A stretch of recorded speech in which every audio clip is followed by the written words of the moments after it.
Bonjour à toutes, bonjour à tous. Je suis vraiment ravie de vous retrouver pour cette canalisation autour de la nouvelle lune du 1er novembre, nouvelle lune en Scorpion. Bienvenue aux nouvelles, bienvenue aux nouveaux. Merci à tous d'être présents, d'être là.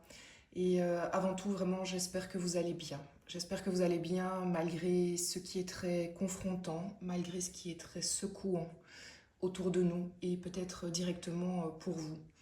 Ensemble, on va aller regarder quelles sont les énergies du moment. Donc, qu'est-ce que je capte pour ceux et celles qui ne me connaissent pas encore? Je m'appelle Delphine, je suis médium et toutes les nouvelles lunes, toutes les pleines lunes, eh bien, je prends ce temps-là pour vous, pour vous faire part de ce que je canalise, des énergies que je reçois, que je comprends. Quel est le but? C'est que ça nous donne des clés pour comprendre le monde dans lequel on est, pour comprendre nos propres réactions, pour décoder ce qui nous arrive, pour nous aider à avancer. Alors ce qui est capital ici, c'est que comme on est sur YouTube dans une lecture générale, il ne faut absolument pas forcer cette lecture. C'est vraiment primordial. Donc si ça résonne, vous restez, vous continuez, vous regardez, vous prenez ce qui parle pour vous, mais vous ne forcez jamais la lecture. C'est vraiment très important. Et vous pouvez arrêter la vidéo quand vous voulez, il n'y a pas de souci. Parfois, il est intéressant de revenir quelques jours plus tard, quand les choses ont changé, voir si à ce moment-là, effectivement, ça vous parle plus. Et puis, si ça ne vous parle pas, il n'y a aucun souci. On est dans du général. Si vous voulez une guidance particulière, privée, eh bien, je vous donne rendez-vous sur mon site moon-energie.net et là, ensemble, je canalise vos énergies et je vous donne toutes les informations que je reçois pour vous aider à avancer sur votre chemin. Merci à tous, merci à toutes d'être là. On est parti pour cette lecture. Et cette nouvelle lune qui, on le savait, je veux dire, pas mal de personnes qui se penchent sur la question le savaient, début novembre, allait être un peu un point pivot potentiellement. En tout cas, c'est un curseur assez important dans cette fin d'année. Alors, j'ai demandé quelle était l'énergie principale du tarot de Marseille et on a la tempérance.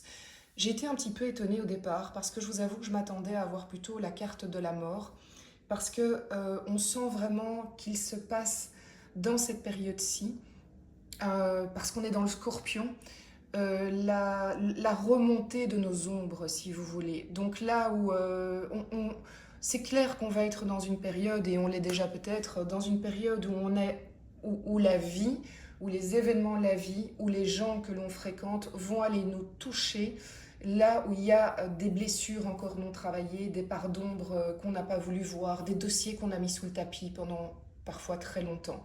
Et normalement, vous voyez de quoi je parle, vous voyez de quel dossier je parle, quels sont les dossiers qu'on n'a pas voulu traiter. Et cette période, elle va nous aider à dire, ben voilà ce qui n'est pas traité, voilà ce qu'il serait intéressant de traiter. Donc plutôt que de le voir comme une... même si c'est très difficile, vraiment je minimise pas ce que vous vivez, mais même si évidemment c'est pas agréable, c'est de se dire, bon ok, j'entends le message, après j'ai encore la liberté d'y aller ou pas. Alors pourquoi tempérance? Eh bien en fait, j'ai vraiment eu le flash quand je l'ai vu après. Et je me suis dit, ben oui, évidemment. On se retrouve, pour moi, tempérance, elle vient nous y dire deux choses. On se retrouve dans une période où on risque d'être très fort chahuté, mouvementé par des nouvelles, par des choses qui nous arrivent. Et on nous demande, en ayant bien conscience que tout ça, ce sont des informations pour nous faire avancer, de garder notre calme, de revenir un maximum à notre équilibre, de ne pas se faire déstabiliser. Oui, c'est difficile, évidemment, mais tout l'enjeu, c'est de vraiment essayer de trouver l'équilibre. Comme elle fait, en fait, l'eau, elle circule entre les deux jarres. Et j'essaye de trouver mon équilibre entre les deux. Le tempérance, c'est aussi une étoile, c'est beau, j'avais la carte de l'étoile. C'est aussi une carte de guérison. Elle vient nous dire qu'on est en train de se guérir, que le processus est en cours, que tout ça n'a pas été fait pour rien. Et pourquoi tempérance? Parce qu'en fait, on est à la période de la Toussaint, alors quelles que soient vos croyances. Au Mexique, on célèbre les morts, il y a Samhain aussi. Donc, on est dans l'hémisphère nord, on rentre dans la période de l'automne où les feuilles tombent et on sait combien il est important que ces feuilles aillent sur la terre pour qu'elles régénèrent la terre, pour qu'au printemps il fasse beau. Ça, j'ai envie de dire, c'est le côté un peu sombre du scorpion qui va nous demander d'aller encore et encore travailler ces blessures, les ressentir. Mais de l'autre côté de la terre, c'est le printemps. c'est le printemps, c'est la lumière, la transformation. Et moi, je vois cette fois-ci, c'est la première fois que ça m'arrive, je vois tempérance, la force de tempérance dans cette période-ci pour la nouvelle lune, je la vois vraiment comme une période qui peut être très marquée par des contraires. Autant je peux aller ressentir mes parts d'ombre, mes blessures, mes souffrances, mes douleurs, ma colère, autant je peux vivre quelque chose de tellement lumineux, tellement fort. Autant je peux vivre un échec qu'une réussite. Et donc c'est de vraiment aller garder l'équilibre alors que je suis dans un ascenseur émotionnel dans le fond. C'est un peu ça. Donc c'est vraiment une très belle carte dans le fond et qui nous invite aussi à nous protéger. Dans cette période-ci, il faut prendre soin de son cocon intérieur. Le cocon intérieur, c'est avant tout avoir travaillé la sécurité que vous avez à l'intérieur de vous. C'est-à-dire que où que vous soyez dans le monde, quelles que soient les personnes qui vous entourent, de vraiment travailler cet équilibre intérieur qui est votre plus grande force pour toute votre vie. Et de prendre soin de l'endroit où vous vivez, de vous poser la question, est-ce que dans le fond, le lieu où je suis, c'est le lieu qui me ressource, qui me régénère Est-ce que c'est le lieu dans lequel je me sens en sécurité? Si la réponse est négative, il y a vraiment une question à vous poser là-dessus. Parce que ça va ressortir maintenant. Dans des périodes qui sont tumultueuses, si quand on rentre chez soi, on se sent agressé par la présence de l'autre, des autres, ou que en plus, je sais pas moi, énergétiquement, la maison ou votre appartement, le lieu dans lequel vous vivez, n'est plus en accord avec vous, ou bien il y a des choses voilà, que vous ne sentez pas, bien sûr que ça va coincer et ça va ressortir. Donc, est-ce que vous êtes en sécurité intérieure et dans votre cocon le plus proche? Ça, c'est vraiment presque, j'ai envie de dire, je pourrais même m'arrêter ici, tellement c'est le message pour moi assez principal. Cela dit, on va pas le faire parce que j'ai envie de voir ce qui se passe là. Et donc, j'en profite pour vous rappeler que si cette lecture vous parle, je vais faire une extension sur le site internet où j'irai voir plus l'aspect développement personnel, financier, activité extérieure et sentimentale notamment. Alors pour développer tempérance dans cette période de nouvelle lune, j'ai la roue de fortune et le roi de pentacle. La roue de fortune, c'est la vie, l'univers qui vient m'aider, qui vient mettre sur mon chemin des événements, des personnes, des films, des séries. Je vous en parle parce que hier j'ai vu une série et vraiment il y a beaucoup de révélations, de déclics personnels à ce moment-là. Parce que voilà, c'est venu me parler, un peu par hasard. Mais, et pourtant, une amie me conseillait depuis très longtemps de le regarder. Donc comme quoi, il faut écouter aussi les messages de vos amis qui vous disent regarde, ou fais ceci, fais cela. Souvent, c'est à travers eux que l'univers s'exprime aussi. Donc, la roue de fortune, c'est vraiment la roue qui tourne, des événements qui se passent pour votre plus grand bien, même si en première apparence ça ne l'est pas forcément, ou c'est confrontant, ou c'est dérangeant parce que waouh, on se sent éjecté de notre zone de confort. Mais c'est pour vraiment permettre à votre roi de pentacle d'aller planter son denier, d'aller planter sa nouvelle vérité, d'aller planter dans la matière son action que finalement il sait qu'il doit faire depuis longtemps. Il sait qu'il doit le faire, mais est-ce qu'il procrastinait un peu? Est-ce qu'il avait d'autres chats à fouetter avant? Est-ce que, je ne sais pas, c'était trop difficile? Enfin voilà, qu'importe, pardon. Enfin voilà, il faut vraiment se pardonner et quand on n'a pas fait les choses, c'est comme ça. Mais là, vous allez sentir que la vie va vous pousser à y aller sur ce fameux pas que vous n'avez pas encore fait. Ce roi de Pentacle, c'est un roi qui veut construire son empire de demain. C'est aussi dans cette transformation, mais alors vraiment au général, de la fin de l'ère du Capricorne qui va vers l'ère du Verseau. On va vers quelque chose de très très nouveau, de totalement nouveau, et la graine est en train d'être semée. Donc de nouveau dans le nord de l'hémisphère, on sème les bulbes pour que ça prenne au printemps. Eh bien c'est ça qui se passe. Mais c'est comme si on allait nous jeter dehors dans notre jardin en disant mais maintenant tu as tes bulbes en main, tu y vas. Alors voilà, voyez en quoi ça vous parle. De nouveau on est dans du général. L'influence extérieure. L'influence extérieure, ça peut être la famille, la région, le pays, le monde. Donc on verra évidemment ce que raconte, oui, c'est... oui, c'est très belge ça, oui, non? Je sais pas, vous me direz. Euh, la pénitence, la réussite est l'homme. Bon, ok. Moi, on est clairement autant dans de ce qui peut se passer de proche autour de vous que le pays et le monde. Moi, je le vois comme ça. Tout à l'heure, je vous expliquais que pour Tempérance va se retrouver, on va se retrouver dans des périodes où il va y avoir des choses très dures et incroyables, incroyables et très dures. Et on va constamment passer de l'un à l'autre. Je pense que ça va être un peu de cet état-là. Une espèce d'ascenseur émotionnel de peut-être que, je sais pas, vous allez réussir l'examen que vous vouliez absolument passer après avoir voilà, tout donné. Et à côté de ça, il va se passer un événement auquel on ne s'attendait pas du tout et qui n'est pas facile parce que qui concerne vous concerne ou concerne un ami, quelqu'un de la famille.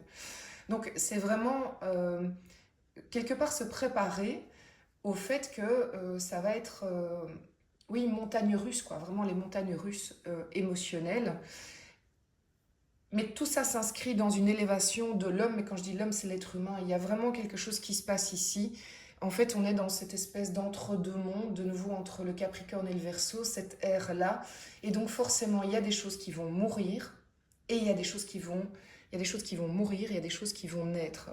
Il y a des choses qui vont faire du mal parce qu'on va devoir faire le deuil de quelque chose, le deuil d'un ancien qu'il faut maintenant réellement laisser pour permettre le nouveau. Donc on peut passer d'un événement où on se dit ouah, c'est trash là, j'ai pas envie, c'est dur de me séparer de cette habitude, de cette personne, de ce lieu, de ce travail, de cette manière de penser. C'est dur, c'est dur, c'est dur. Mais en même temps, je me réjouis parce que je sens déjà que waouh, je m'ouvre une autre porte. Donc c'est vraiment pas facile, mais c'est vraiment se dire que c'est pour l'élévation, c'est pour aller vers quelque chose de mieux, c'est comprendre que oui, il faut lâcher des choses. Celles et ceux qui n'ont pas réussi à lâcher certaines choses le savent au fond d'eux, au fond d'elles, et vont vivre des événements qui vont leur rappeler. Donc prenez-le comme le fait qu'on va mettre un spot là-dessus et que c'est un info, un enseignement, et de nouveau, vous avez votre libre arbitre, vous en faites ce que vous voulez. Maintenant, sachez que si ça revient sans cesse, c'est qu'idéalement, il faut arriver à passer ce cap pour vous permettre quelque chose de meilleur, qui vous élève. Donc ça, c'est femme, garçon, femme ou homme, c'est général, hein, ça va? Alors, pour ceux et celles qui me suivent depuis un petit temps, j'aime bien aller dans le jeu Dixit, qui est à la base un jeu de société, et qui pour moi, souvent, enfin toujours, en fait, est aussi un jeu très connecté. Donc j'ai demandé qu'est-ce qu'on a, oui, qu'est-ce que le jeu Dixit a à nous apprendre de cette période-ci. Donc on a cet enfant avec cet ours. Ah oui, c'est fou, j'adore. Mais écoutez, on se retrouve dans cette...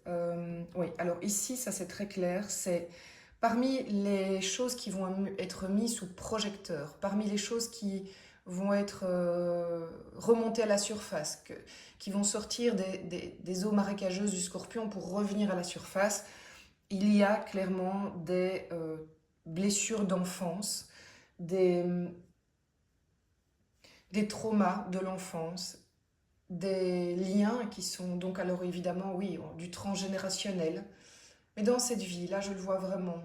Qu'est-ce qui dans la lignée n'a pas été réparé et qui a fait de votre enfant intérieur un enfant qui a dû porter un peu les blessures des autres, qui a été enfermé dans ces blessures-là.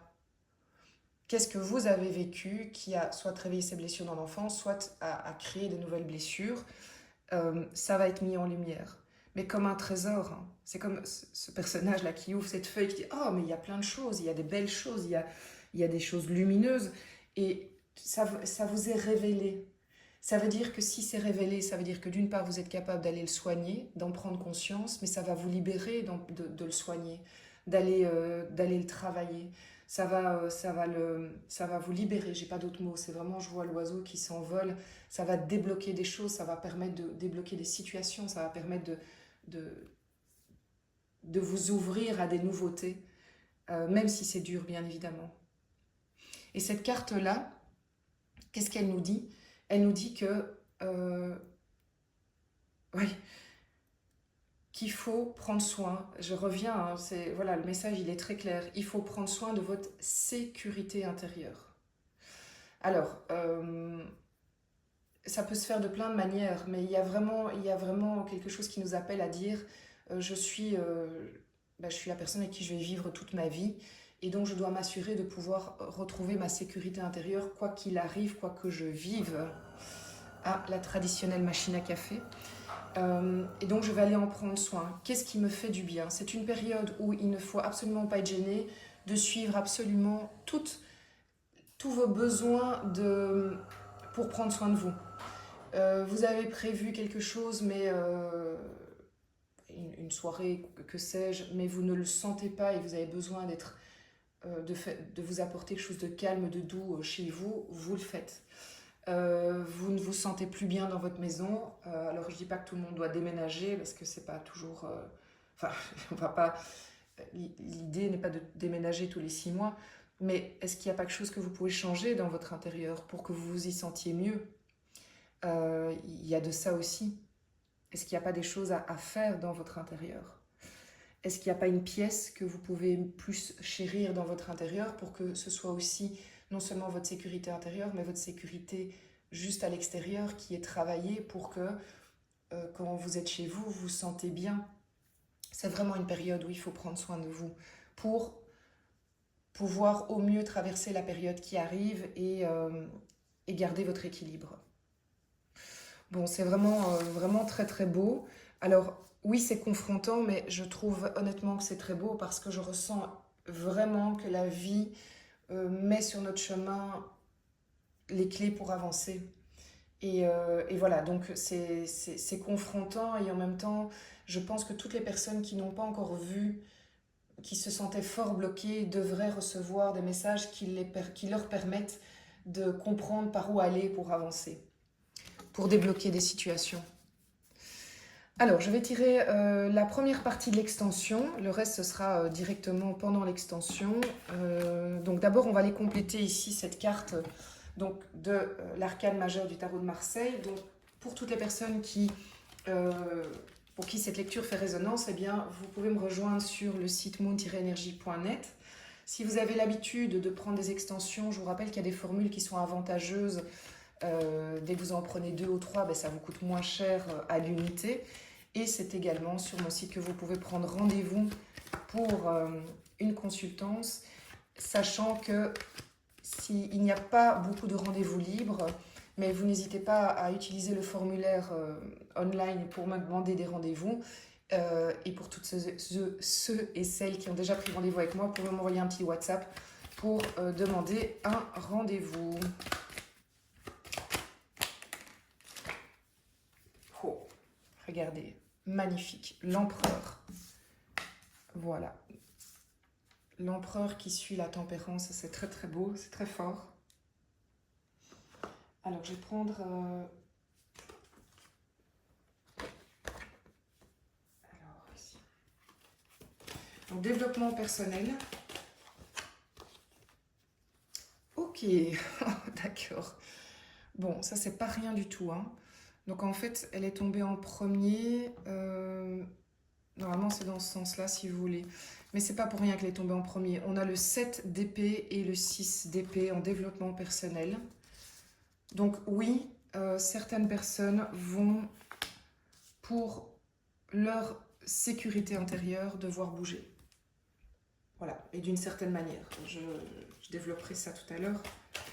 Donc professionnel et tout ce qui est financier. D'accord, 2 de coupe, pas mal, très très bien. On le développera aussi tout à l'heure. Oui, évidemment, je retirerai d'autres cartes. Hein. On ira aussi avec l'oracle des miroirs. Et alors, au niveau sentimental, oui, alors le sentimental, je l'aime beaucoup, puisqu'on a quand même le roi de coupe, c'est le boss. Hein. Waouh, et le 9 de coupe. Ok, vous savez ce que vous voulez, ça c'est clair. Bon, mais je vous remercie d'avoir été présent. Merci pour vos likes, vos commentaires, vos partages. C'est comme ça que vous faites vivre la chaîne et c'est comme ça que vous me permettez de continuer en fait à vous offrir 2 fois par mois une guidance gratuite sur YouTube. Prenez soin de vous, prenez soin de vos énergies. À tout bientôt.